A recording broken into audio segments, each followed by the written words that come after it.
Marker is an awesome tool, and it's simply a word or a sound which lets your dog know in that moment that she's done something correct and should expect a reward. The marker pinpoints that exact moment, providing accuracy and clear communication between you and your dog. Behaviour markers can be absolutely anything, but they must be consistent. You'll commonly see clickers used for this, but you can also choose a verbal marker. Your verbal marker is essentially a cue word, and it should be short and snappy, and again, it needs to stay consistent. For my dogs, I say yes.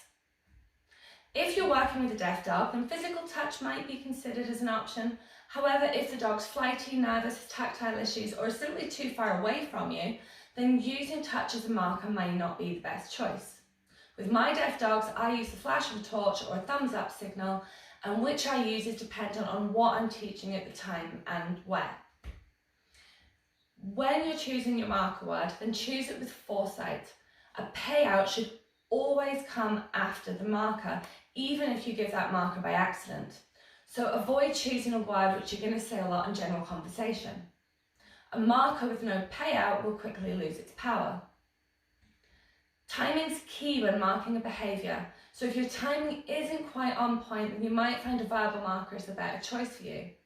Clickers offer precision marking, however, if your timing's off, you could be marking the wrong behaviour.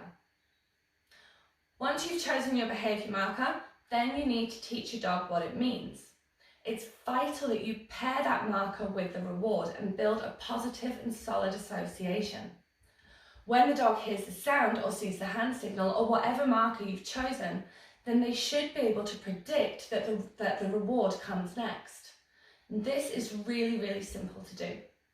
Simply give your marker and immediately deliver the reward. Yes. Yes. Yes. Yes. Yes. Do this over and over, and very soon when you give that marker, you'll see your dog's eyes light up and you might even get a nose lick. Once that association is made, then you're ready to go.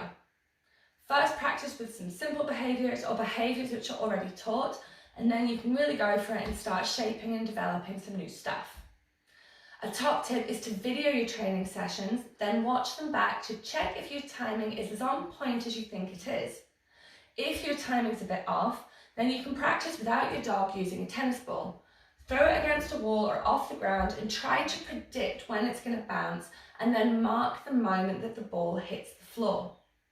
So, go decide what your mark is going to be, build that association, and then begin using it in your training.